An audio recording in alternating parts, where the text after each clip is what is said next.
The Curves tool, while a bit harder to wrap your head around, offers a degree of precision and control that is unrivaled in Photoshop.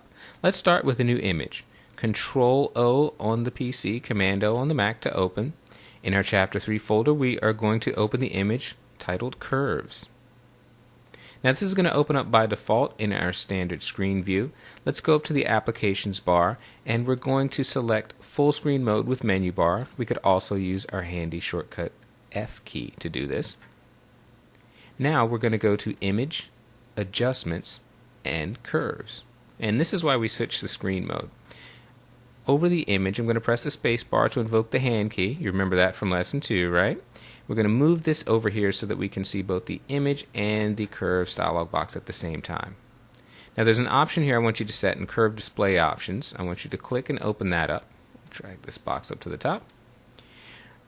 Under Show, I'd like for you to turn off the check mark for intersection line. We don't want to really confuse ourselves with too many things to look at one time, but do make sure that under Show Amount Of, you have the radio button set for light. This will give us our 0 to 255 numbers that we've been talking about all along. So we can close this options box now. In the Curves dialog window, first thing you're likely to notice is that we have a histogram behind it. So this should look very familiar to us.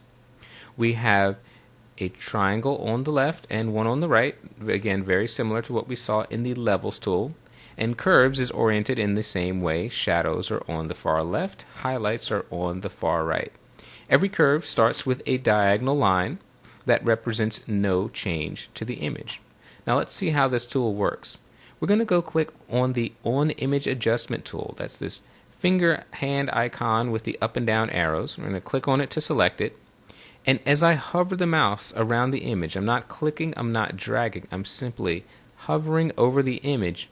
Note that in the main window of the Curves dialog, we have a hollow circle that is moving along that diagonal line. That hollow circle represents the brightness value of the pixel located directly underneath my cursor. So as I'm moving up in here in the clouds, you can see that that hollow circle is to the right side towards the highlights. But if I move my cursor down into the shadow areas, you can see that hollow circle now has drifted down to the left end of the histogram. So here we're focusing on shadow pixels. If I move it up here, we're focusing on highlights. So it's very important to note that this is a live update and will continuously track where you're moving the mouse. When we want to edit the image, we simply click, and notice that when we click on the image area, we have this hand icon with the up and down arrows, but in the Curves dialog box, that hollow circle has now turned into a solid black square. That means that point is selected, and if we drag up with the mouse, we're holding the mouse down and dragging up, we are brightening the image, and look at what happens to our curve. Now, in the Curves window, we have changed the shape of this curve. We have raised it up above where this original diagonal line was. Whenever the curve goes above the line, those pixels are being brightened, and you can see that we brightened the image. If I were to go and drag this curve down, and as you can see, I can simply click to select a point, drag this down, the image gets darker. Look at the shape of the curve. It's now fallen below the diagonal line. I want you to pay attention too between the distance from the original diagonal to where we have made our new curve shape. Up in the highlights you can see that the curve has bent below the original line, but by a relatively small amount. There's not so much of a difference up here between our new curve and the original. Whereas you can see as we get down into the midtones, and especially down around in this region, we have a much greater amount of space, which means a much greater change in brightness. In this case, a change in darkness. So that's how we work with the Curves tool. We simply use this On Image tool. We cycle it over a part of the image. We can see that hollow circle, and we click up or down to brighten or darken the image. Now, if that's all we could do to curves, it wouldn't really be that much more useful than levels. But the fantastic thing about the Curves tool is that we can select and move multiple points. I'm going to go here, click on this point, and I'm going to drag it out of the window area to delete it.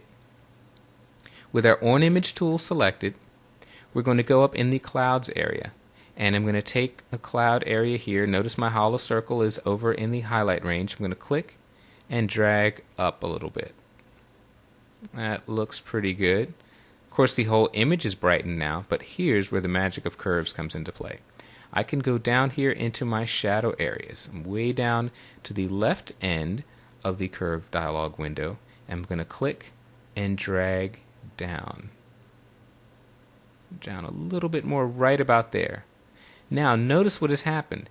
In the shadow region, I have pulled my curve down below the original diagonal, so those pixels have gotten darker, while in my highlight end, my curve is above the original diagonal, meaning those pixels have gotten brighter.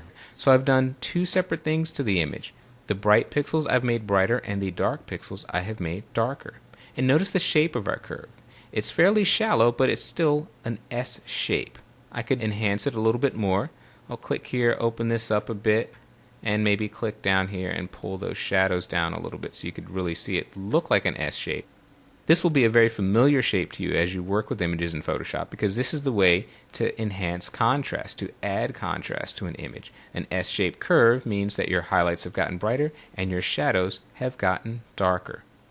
What we've done so far is taken a few minutes of explanation, but in actual practice we're really looking at just a few seconds of work. Let's take a look at the preview by toggling it on and off to see just how far we've come. If I uncheck preview, here's where we started, a flat, low contrast, uninteresting, dull image. With just 2 points on the curve, however, we quickly go to a much fuller, richer, and dynamic image. And that's part of the beauty of working with the Curves tool.